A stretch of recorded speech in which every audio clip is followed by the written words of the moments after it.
All right, so let's get to our interview of the evening. You know what I'm saying? Before we do that, I wanted to give a quick shout out because I wanted to bust open this bag here of ice cream cake, jasmine cut. You know what I'm saying? Courtesy of my. Say that again. Jamie cut. But yeah, big up the Loud Reserve. Gelato 33 Cross. You know what I'm saying? Big up the Loud Reserve that linked me up with that. Hit them up, on Instagram. But I'm gonna bust open this while we get our conversation going on here. Bust that down? Bust that down, Tatiana. Bust that down. Oh man, and we've been having a good night tonight, man. You know what I'm saying? Fucking mad jokes in our earlier segment, and it's good because like we got some guests in here that I see have a lot of fun with this music thing. You know what I'm saying? And it's a refreshing change because a lot of this music that is out here is just like oppie this, op that, op this, right? So when I see like guys like you guys who are putting in work in the music scene, you know what I mean? You're doing shows, you're getting to touch the people because you're not alienating yourself from the people. Yeah, I hear you. You feel me? Yeah. Right? I appreciate that. You know what I'm saying? I know. Rockstar shit. Yeah, man. Facto. Yeah. So with no further ado, we have Supreme Swiss in the motherfucking building. Yup. We plugging on your thigh, running on your thigh. We can share the box, yeah. I can't lose. Right? And introduce yourself. CJCREWLOVE. CJCREWLOVE. You know what I'm saying? And gentlemen are looking very dripped out today. You know what I'm saying? I gotta give you all the ratings for that. You know what I'm saying? Yo. Earlier in this year, like around the summertime, I was over at the T-Dot. Stone fired up, running from these, I get tired. What? Whipping on that stove, my wrist time, BBW. Yeah. Right, and we've bucked before, studio, different things like that. Studio sessions, yeah. I used to be a rapper. Yeah. You know but I seen the performance that you were doing over there at the T-Dot Fest, right? Yeah. Crazy performance, dancers, all types of shit going on, fam. All right, what's your process of putting a performance like that together? Well, at first, I have to hit everyone up, make sure that they're available. You see what I'm saying? Book studio time and homegirl that I brought with me, she's actually the creative director. Okay. Leah Matthew. Yes. Right. So she gets the girls organized. Right. She gets the rehearsals done. We get there. She makes sure she gets the dancers in check. Everybody's on time. Yeah. You know what I mean? No playing around because, if you're playing, you don't come to one rehearsal, I don't trust you coming to the show. You see what I'm saying? Discipline. So you show up to the rehearsal, then, I know you're for real. If you don't show up the first time, like if something happens, that's cool, right? I understand. So the rehearsal, or were you talking about the audition that's just picking them in the first place? No, like basically it's like we check out their page like as an audition, you know what I'm saying? So we look at their page to see what they do, see how they do it, if it looks good, see the outfits they wear, the kind of the fashion sense, Yeah. And then we just go from there. We hit them up, see if they're available. We just let them know like we're here to offer this. So what can you bring to the table, Yeah. And then we just go for it. We just want to have the best of the best people doing it with us, who no slacking, no laziness, So it looks good. Okay. How was Atlanta? With the AC? It was AC3. super lit. The first night I went down there, actually, I linked up with Jermaine Dupri's artist. His name's Cedar. Right? So I hit him up before I went. I said, yo, I'm going to be in ATL. I'm linking up with you. I'm going to need the fire, Yeah. So I got down there, and obviously I was jonesing because I never smoked the whole day. And then I linked him like, yo, I need a pack. So I got down to I went to his hood, like his hood. Okay. Went to his hood. Mans were blessed, vibing with me. Yeah. Like, oh shit, like I fuck with Toronto, I fuck with Atlanta, let's get it, Yeah. And then he invited me to his show that him and Jermaine Dupri were hosting, and it was lit. I met Jermaine Dupri. Okay. They were just vibing outside, and then So what was that like, experience being Jermaine Dupri? Oh, it was lit. Like, to be real, bro, like when I'm in that vibe and I see people like Jermaine Dupri or like people that like I seen when I was a kid, inspires me, bro. Like no tomorrow. I don't even want to be like, I want to leave that area right there to get some product done, get some shit organized, just so I can have something, like I get super motivated. What are they? And I asked this question. We asked this question a couple weeks ago, probably. person who was in LA. Who was in LA not too long ago? Jazz Cartier. Jazz Cartier. Okay. Thank you. Right. We asked Jazz Cartier this, the vibe what people were talking about in LA about Torontonians, right? When they hear like you're from Toronto, what's the vibe in Atlanta when they're like, yo, I'm from Toronto? Yeah, What they show love, just love, because it's it's different to them, of course, right? Plus, I don't think they really think we're that nice until they saw like the Toronto takeover, because not us, like I mean like people in Toronto in general, right? They put on A3C Toronto takeover, right? Yeah. And then like while they were doing the event, they kept saying like, I didn't know this many people would show up. I didn't know they had so many talented artists in Toronto. Like they're looking at Toronto like damn, there's gold over here. Yeah. You know what I'm saying? They still think we live in an igloo. Yeah, you feel me? They really do. Fuck. Wow. It was lit, bro. Lit experience, and the love is crazy. I love when people are spreading love. You feel me? Yeah. Like, you know, positive vibe, positive energy. I go for that all the time. Yeah, like Jazz was like, their eyes open and their ears open when they hear that Mandem are from Toronto. Yup. But also in Atlanta, you know, they have that work together, that work ethic. Yup. They help each other out. No Yeah, crab yeah. in the bucket mentality over Facts. there. Yeah, You black know what people I'm like saying? to stick together over there and Yeah. show bare love for sure. You know what I mean? Yeah. Yeah. So were you there in Atlanta also? Yeah, I was Yeah. there. I did Okay. a show too at the E3C. Sick. Yeah, man. You, sir, when you get on stage, it's like you're like a rock star. Yeah. You know what I'm I like saying? to rock. So, what would you call like your style of music? It's like trap soul. Juiced up, sauced up, fired up. Juggers is gone, jugging the trunk. When I say jump, she gon' jump. She make it clap, she get it back. She know I'm taking my half, ball like her. Mixed with like hip hop and like some soft rock. I'm trying to say because I grew up listening to a lot of punk rock and stuff like that. Okay. Yeah. Okay. Like, how did that happen?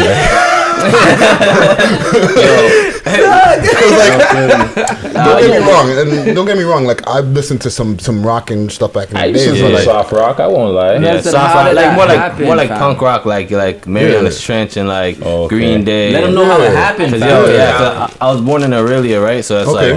Okay. like you know, it's Country. like it's all white people, just country. So I was just listening to country music, rock music, stuff like that. And then when I moved to Toronto, I was like a teenager. Okay. Then I started listening to J. Later. Cole and Drake and stuff like that. Yeah.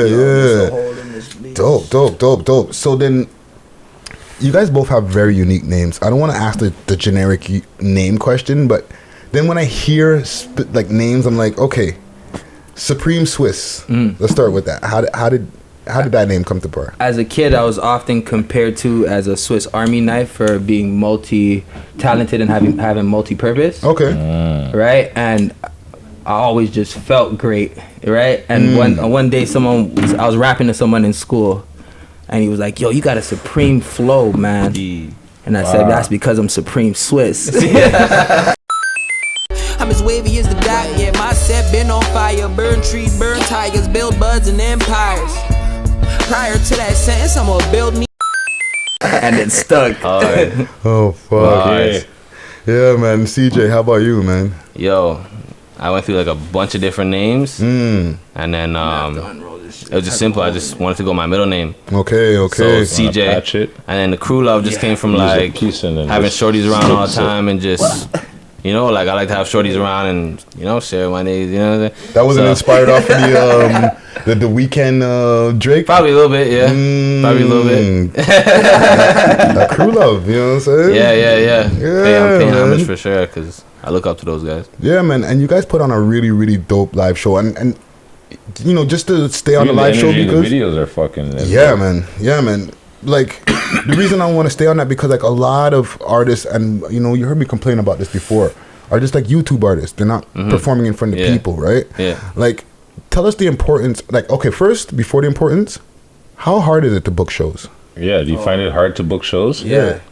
It like I wouldn't say like you say me personally finding shows to be a part of. Yeah. Yeah, like because most times, like you have to be in their faces, right? Like Okay. if they don't really see you often, they don't know what you're capable of, right? Yeah. So when you hitting them up like, oh yeah, I want to be a part of this, they either tell you it's full or they're saying like, give me like 2 bands to be a part of this They're show. underestimating your talent. Yeah. So it's like.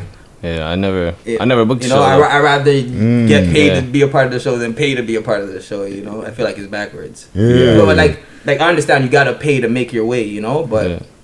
Yeah, 2 bands. That's they're trying to make their money back off your head top. Yeah, that's crazy. And then they say, yeah, you can make your money back off ticket sales. Like, am I the promoter now? You know? So it was like, it's just hard to do it. But I think in America, they deal with the artists different. You see what I'm saying? They pay for their time. Like, you know, like, it's more important. You see what I'm saying? Like, people in Toronto, they find it like, you know, like, yeah, we do music, yeah, these guys are artists, these guys are cool, but most people don't take it serious. You see what I'm saying? It's just an idea. Yeah. You see what I'm saying? It would be cool if we did this, or it would be cool if they did this, but no one wants to invest and no one wants to really, you know, put it take into action. Real. Yeah. You know, everything's like playing, maybe if it happens type of thing. In America, it's a different vibe. It's super fast. Yeah. Super fast. When I got back here, I'm like, why am I chilling? For real. Every day you're getting up, just like, yo, what are we gonna do next? Yeah. Studio. Same thing. When I was in Miami, quick movements. Yeah. So you guys both moved around in the States a lot then for with this rap shit, right? Yeah, I went to Miami first. That's when I met Stunner.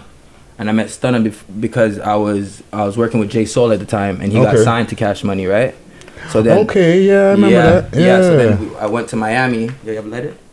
Nah, but well, your letter's right here by myself. Yeah, I went to Miami and met him.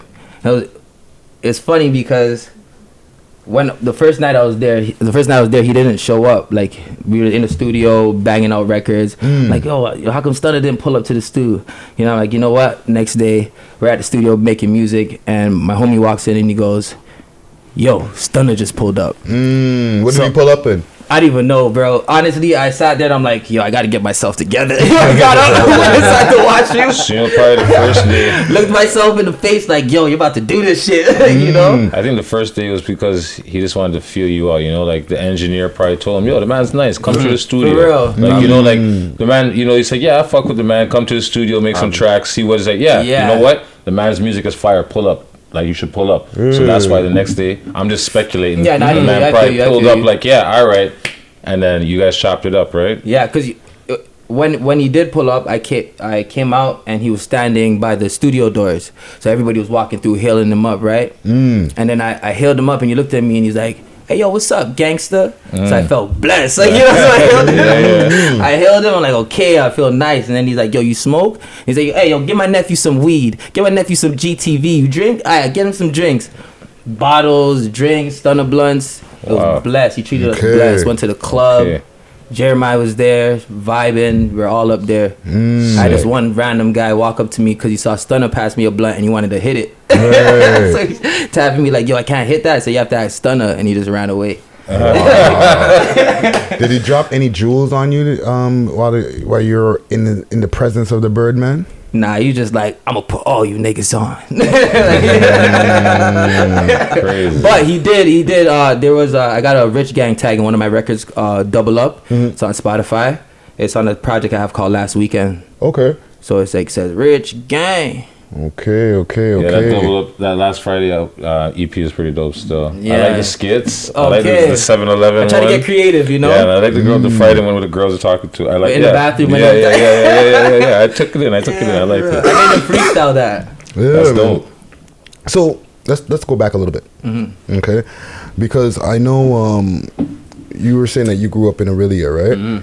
And with you, Swiss, I used to buck you up in the studio over there by Outlet Studios. At Outlet Recordings, yeah. Right, Outlet Recordings with Shizzy and them. Yeah. So that's like Jane and Finch area. Yeah. Is that where you're from, around that area? No, I'm from Rexdale. Okay. Yeah, so I grew up in Rexdale until I went to school in Jane and Finch though. When I was in grade 9, I went to Monsignor Johnson. Okay. Right, and Monsignor Johnson moved from Kipling to North Finch. Right in front of the police station. Right, so there was a whole bunch of like beefs going on, obviously, because they have a whole bunch of Rexdale people and Jane and Finch, whatever. But obviously, you know me, I'm not into the politics and shit. So I got along with people, you know, I met a few new people, and that's how I met people over there by the Outlet. Okay. You know, and cool people, made songs, made a group, you know, tapes on tapes, you know. Made a group. Yeah. We had a group at the time, Just Over Brilliant. Okay. Yeah, and I was running with Just Over Brilliant at the time, and we came together and we built a studio, which was the outlet. Interesting. And homie had the equipment, so like we all built it together. He brought the equipment, and that's how we had that studio there. Okay. So how did you guys link? This is my blood cousin. Family. Okay. Dope. Family ties. Yeah. And in the household now, so do you have both parents in the house, or is it single mom? Like, what was the dynamic like? Single mom. Majority of the time. I didn't know my dad my whole life, but the funny thing is, when I met him, it was in the studio. Interesting. He's a reggae artist. Oh wow. Okay. I kind of get that vibe from you though. like you could just drop a reggae. Yeah, like, for real. My whole family's raw Jamaican still. Okay. So wait a minute now. Okay. How does one meet his father for the first time in the studio? So he's been around like as like a family friend. Mm-hmm. You see what I'm saying? And my mom told me one time that, I have somebody that can help you out in music, and like you should go to the studio, and like this is the address. Yeah. I go there and I meet him, but I still don't even know that's my pops. Mm-hmm. You see what I'm saying? I'm thinking this is one guy that's like trying to help me with music. Yeah. He's trying to tell me like, I think you should do this and I think you should do that. Maybe you shouldn't swear. And I'm just like, I just met you, bro. Like, Yeah. Later on, I found out he's my pops, and then it makes so much sense. Even though he was dealing with me like father to son, I was like, my nigga, you're not my dad. To find out shortly later that actually that was my dad. Yeah. Shit. How did the big reveal happen? His daughters. Interesting. Yeah, his daughters came to me on Facebook when I was like probably like 19 or 20. Okay. And they're just talking to me, and then I can't remember how they asked me, but they just asked me in a weird way, and then if I knew who he was, right? And I'm like, yeah. And then like, oh, that's our dad. He's your dad too. You know, just dropped it on you. But I wasn't surprised, because at the end of the day, I always wanted to know where the hell did like my dark skin come from? Where my, yeah. Did you see a resemblance? Oh my goodness! I show you my pops. That's what I'm saying. Cause like you're looking at him, you don't know that he's your dad, but you're looking at this motherfucker that looks just like you. Yeah. That's nuts. Funny, I didn't know him my whole life. He's my blood cousin. Yes. I met when I was like 13, so my mom's took me up to Aurelia away from everybody and try to like hold me captive or whatever. That's what it feels like. That's what it feels like. You know what I mean? Yeah. So, but yeah, I got to meet them when I was like at a good age, so we can still be close. Okay. That's crazy. Aurelia. Super white town. Oh yeah. Right? There was no black people up there when I was up there. Okay, so with your household now, CJ, right? You say your mom brought you up there. Was it both you, your mom, and your dad in the household, or was it just you and your mom? It was my mom, my stepdad, my brother, and my sister. So like my half brother and half sister. Okay. You're out there in Aurelia. How are people reacting to you? Man. Yeah, I had to put up with a lot of racism, to be honest. Still, I didn't like it. I didn't like it still. I got picked on. A lot of bullshit. Yeah. Is it still like that up there? Yeah, still like that, but there's like, I go up there sometimes and there's like, I see more culture and stuff out there. So it's like, it's reaching out there. Yeah, it's reaching out there, but when I was there, it was really bad, man. Because like, the kids I was going to school with, their parents were like really racist. Right. Like even had some friends, I couldn't go to their house and hang out with them in their house. Crazy. Yeah, it was bad. Yeah, that's nuts. Wow. And the thing is, these are your friends that are listening to hip hop, but their parents are like super racist. Yeah. Even like one kid came to school in like grade 3 and said, "Yo, my mom said I can't have the CD. It was a 50-cent CD." Whoa. Gave it to me. Yeah. I said, "All right." Wow. Your mom says his friend's mom says you can't have this CD because it's 50 cents. Yeah, the son. So my son can't have this. So you get a free 50-cent CD because your friend's mom is a super racist. Basically. Yeah, and that was around the first time I started hearing hip hop too. It's 50 Cent. That's that crazy. CD. Ironic. That's nuts. Wow. Yeah, it was bad. That's insane. Man, sorry, I ran away from home too when I was like, cause my parents moved me up to the city. Teenager, I met him, I met all my family. Okay. And they tried to move me back out there. I was like, nah, I ran away. Yeah. I got What age was this? 16 when they tried to move me back. Okay. I ran away. Yeah. Wow. That's a fucking crazy story. So, do you guys think that music helped keep you guys focused from getting into the fuckery? Oh yeah. Hell, Big time. yes. There in my kitchen, she get no dick on my engine. I send my friends on my bitches. Your wifey might be my mission. I cannot make her my mission. She fuck with me. Tell me, We were just talking about that it. the other day too. Yeah. Like you have something to look forward to. You get what I'm saying? Like you wake up in the morning and you like, imagine you wake up in the morning and you don't have nothing to do. You're gonna find something to do, right? Trouble.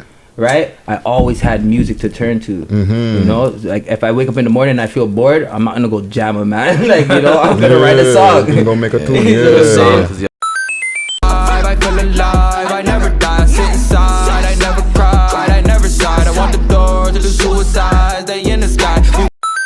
So that's what in the studio. Yeah, you see what I'm saying? So There was something you said earlier that I wanted to ask you. So you say when you're in Atlanta and Miami, you felt super inspired, super great, and then when you come back to Toronto, you feel like you want to chill. it might be the weather though. Okay, so that's like, what is that? Is it because the like that? And we comfortable. Yeah, like you know, is this more Yeah, work it's more ethic? comfort. Yeah, it's comfort too. Cause like when you're in Atlanta, you know why you're there. You see what I'm saying? So it's like you got this amount of time. We got to get all of this done in this span of time. You know what I'm saying? And then when you're back home, it's like, you know, we can do it tomorrow. You know, But it's also the vibe out there too. Like even when just like in LA, you're just walking down the street and there's bands playing live music, people grinding and getting it. So like, you know what I'm trying to say? You're in that. You're in that. It's just always inspiring you then, because you're seeing it all around you. You're immersed in it. Yeah, people are working on the music in the streets that you can see them working on the music. and it's easy to run into people. Like people, like, you know. Yeah.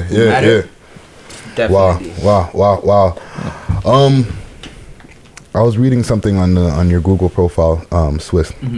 Right, they've had a nice little breakdown, and also congratulations on, like, when I look and I see somebody has like in their Google profile musical artist, that means you're putting in a lot of work. Where like if you Google a person's name, you see musical artist under their name, right? That means you put out a lot of content. It's dope. I didn't even know making that. music, right? That's lit. Google yourself one day. A lot of people don't Google themselves. You know what I'm saying? But that's what I see, right? And they have a short little bio written up here. It says one of the most enigmatic of them is rapper / songwriter Supreme Swiss. Born, and I won't throw out your gubby here on the in 1991, Swiss was raised in the West End of Toronto, Canada. There he learned the life's full of hardships and pain, seeing many of his childhood friends end up in prison or in an early grave. Okay, so can you give us a couple of examples of like back when you were young, like some of that hard shit, like, you know what I mean, like, cause you're in the Rex, you must have seen a few people go. Like, of course, yeah, definitely. I'm not saying a specific example of like so which part of the Rex you in? Like just a feeling. Albion and Finch. Yeah. So is that like Mount Olive side or like Jamestown? I'm not. By Albion Mall. Okay. Yeah. I went to Elmbank Elementary School, and then I went to Johnson for high school. Oh, Gutsy's thinking about reunion right here. You was going to Elmbank? Yeah. Lit. Mr. Atkins. Jeez. You see this? You see this off camera cut? Yeah. That's good. Sorry about that. No, whatever. It's organic. It's organic, right? Yeah. So some of that crazy shit, right, that you're seeing at a young age, right? Do you think that that's something that even affected you mentally when you're growing up? You know what I'm saying? Because like you see a lot of crazy shit growing up in the Rex. I guess I wouldn't say. I guess it makes me numb. Like I don't really, like you hear, like for instance, anybody that grows up in the hood, you hear shots. It's like, oh, that's just shooting. You get back to what you're doing. You know, it's like whatever. It's just numbing. You know, like you already heard it your whole life. You know, it's like, oh, someone got shot. Do we know them? No. All right. You know. Guys, your question is, who is it? Yeah, you know. We know. Yeah. It's fucked up. And plus, I moved around a lot as a kid, right? Because I moved out when I was 18. Right. And then I was just like trying to find myself, trying to figure out what I wanted to do, who I was, you know, like, and yeah, I found my sound. I found. Top of the morning, niggas be yawning. Niggas is childish. My sons like niggas, my orphans. They gotta make a deposit. No, this can't fit in my wallet. I should make sure. My style, everything. You know what I'm saying? And I am who I am. You know. So anybody that meets me know I come through with positive vibes. I'm blessed, and I can just rap my ass off. And you're not about the politics like you said earlier. Not at all, brother, man. Real That's shit. good. I want to take a quick second here just to give a quick shout out to a quick sponsor shout out here. Oh, Match Pipes. Match Pipes, you know what I'm saying? Match Pipe, sorry. So it's the first all-in-one pipe right here, right? So it's a lighter / pipe. Okay. You know what I'm saying? That's lit. Yeah, Little man. one hitter. Yeah, I'll show you a little quick sample of how it works. So Here, there's some weed over here. Oh, you got some right a little there. something in here. Okay. I don't want to pack it up too tight. So basically, it's an all-in-one, right? I'll give you a quick read up here. This is the portable durable pipe system made for everyday cannabis enthusiast. Refillable built-in lighter, storage bowl, all type of thing, right? I close it, light that motherfucker if I just want to use it as a lighter to light my spliff. But when I open it, like so, Jeez. boom. That's lit. You know what I'm That's some saying? futuristic shit. Matchpipe.com. He calls it bougie. You call it bougie? It's my bougie, it's my I see bougie all the weed pipe. Asian girls with little puppy dogs in their bags using that. Like, You know what I'm saying? So it comes in this case. It comes in this little black case. And inside the case is 2 screens and a little poker. A little polka. See? And the lighter itself, all inside of the case. Remember, Super fancy. what comes in the case, first 20 people will win. Yeah, man, we're doing a giveaway. We're going to do a giveaway. First 20 people, we're going to pick one winner. But the first 20 people to get what's in the package will be entered to the draw. Yeah, man. And also for the people who want to get one of these, you get 20% off when you use the code WLHH20. 20. Scene. Okay. We went through all the life stuff and all that, right? But as far as music stuff, right? When did you guys get serious about making music? Let's start with you, Swiss. When I first got into the studio, like I was recording on a microphone that cost $1.29. Like literally, like you hear all the P's and the P's and The pops. yeah, like I was 13 years old. Yeah. Rapping on that shit. 14 years old, 15 years old, and then I was in Johnson, and then I went to a community space called Peach. I was on Jane. Okay. Right. I met Denise Dion, who was running the program at the time, right, and a few other people. Nice Touch. She went by Nice Touch. Yeah. And yeah, she was the engineer. She produced beats. She made my first tape for me. Right. I was like 18. All right. Made my first tape. And like I was taking it serious, like for real by then. By 17, 18, I'm like, yo, I'm a rapper. I do this, you know. And then I started doing more than rap, like, you know, being creative and going with melody, you know. So I rather just refer to myself as an artist, you know, a recording artist. Yeah. And like, and yourself, CJ. when I started taking music serious. Yeah, when you start like you know what, I'm gonna go 100% with this shit. Yo. I'm really gonna become a rock star. Yeah. Yo, that sounds weird saying rock star, but when I started taking it serious when I had my kid, when I had my first son. Okay. So he's 4 now, so like 4 years ago. I promise, don't lose it, don't lose it. All these bitches like. When I had him is when I was like, you know, I gotta really do this. You know what I mean? It's not like for fun anymore. You know what I'm trying to say? I want them to, you know, when I'm gone to have millions. Yeah. Generational wealth. Mm-hmm. So do you does it reflect like the music? Did it change how you write it after having a son? Mm-hmm. Not really. Like your content and stuff. Not really, but only because I changed, because I had to change to be like a father, and I had to do some stuff. You know what I'm trying to say? In order to provide for them, that gave me, you know, some stuff to write about for More sure. life experiences. Yeah.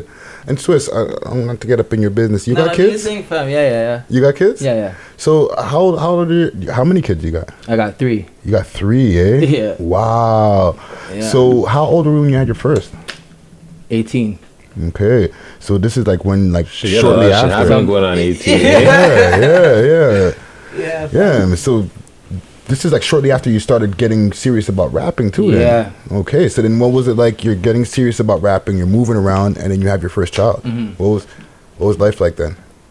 I was still in high school. I was in, I think, grade 12. Right. So I was in school. I was the same, but I was just scared of telling my mom. You know, like I didn't care about anything else but that. You see what I'm saying? Because her reaction, she's gonna cry and bawl her eyes out and be like, "Oh, why you have to do this and you have to finish school?" And you know. So that was my only worry, is hurting my mom. Right. But other than that, I'm just like, yo, if I'm having a kid, I'm having a kid. I'm not gonna abandon my youth. You know.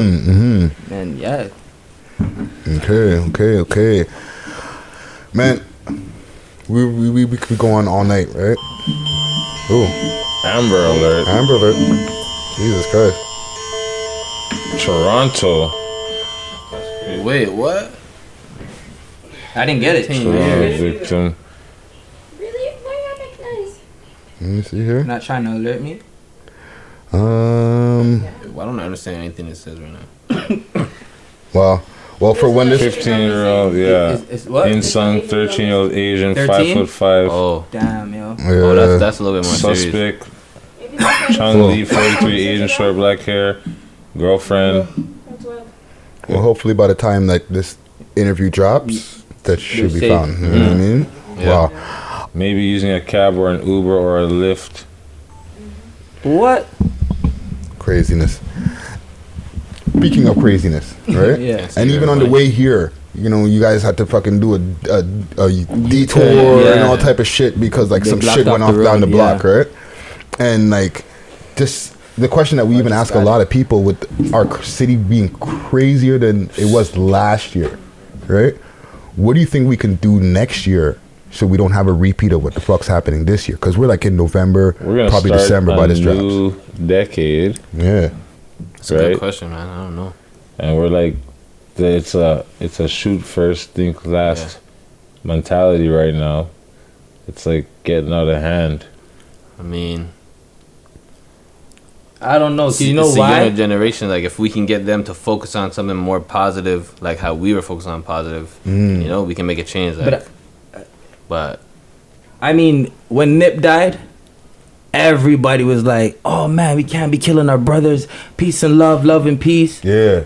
Everybody forgot about that. You A see week what I'm later, saying? yeah. It's like, I think everything has to do with boredom. People don't have nothing to do. You see what I'm saying? Idle time. Yeah, if people get if there's more community spaces, activities for people to do, Facts. you know, like in safer environments, and people Right. can actually come together and do something fun and wake up and be inspired, it will be safer. Wake up and be inspired.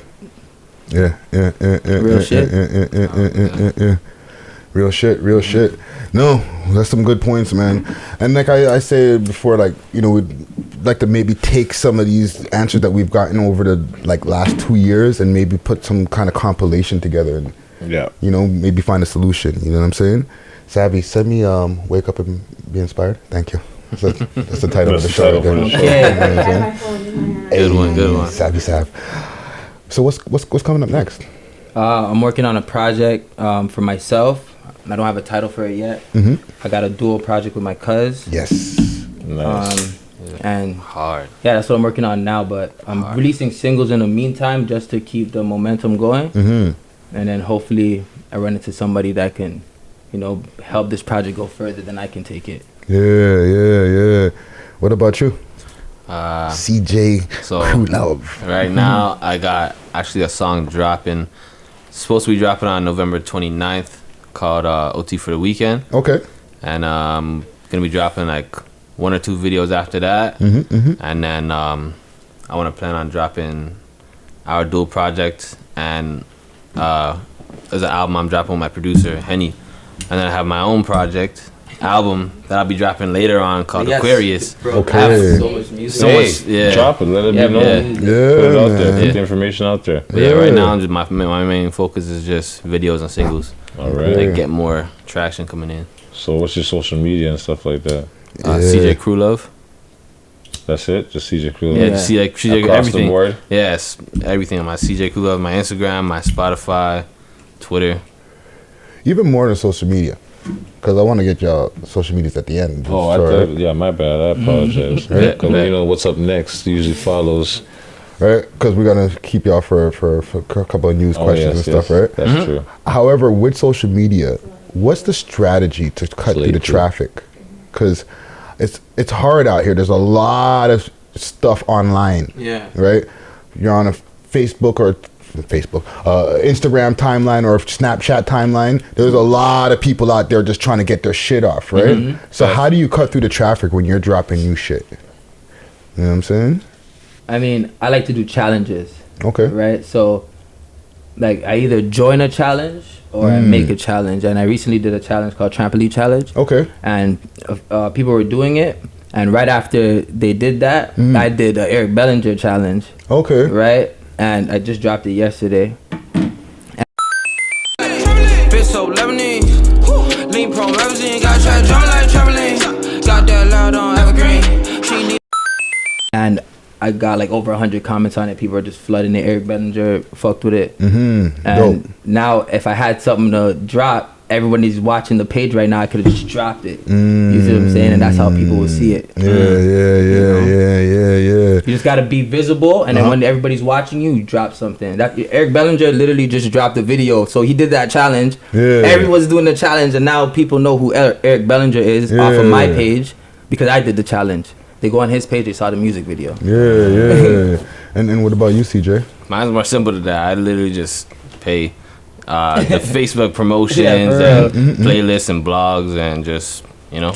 Yeah, Doesn't have time for that. Yeah. No, that's also marketing strategy. Yeah, you know what I'm facts. saying? It's putting the money in the right places, in the promotions places that you can get back your return on your investment. You know what I'm saying? Facts. Which is the attention, and so you can put your Streams and music shows out. and, yeah. All that, which you guys are getting. I rate it. Yes, Supreme Swiss in the motherfucking building. Love, You know what I mean? CJ Crew Love in the motherfucking building.